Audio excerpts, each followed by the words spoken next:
Welcome to Ask and Learn. Okay, this problem we're starting with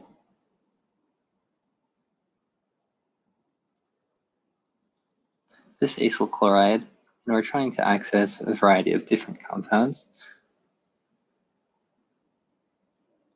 One is this simple aldehyde.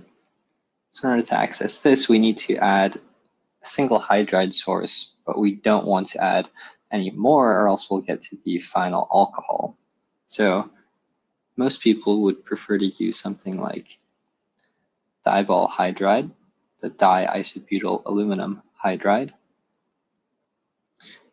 Since this is so bulky, it typically only adds to the very reactive acyl chloride type reagents and won't continue to reduce down your aldehyde.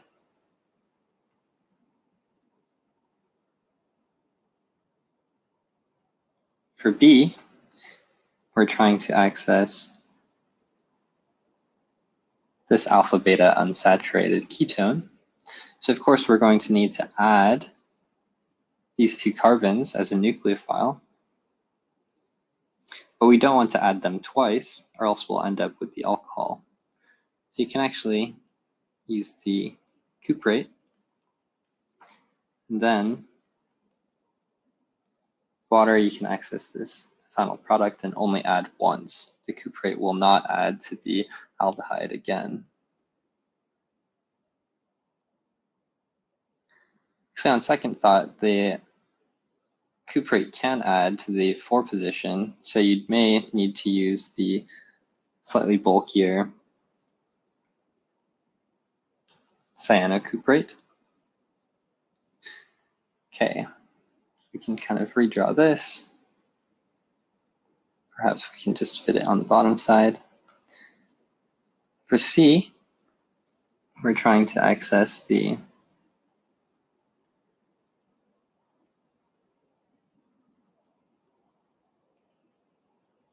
diphenyl here.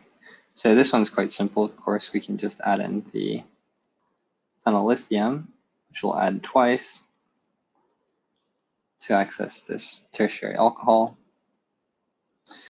And then finally, for the 4th case, we're trying to simply access the alcohol.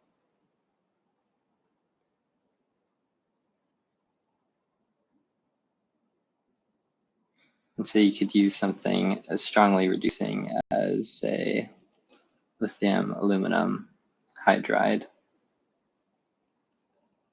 with an aqueous workup.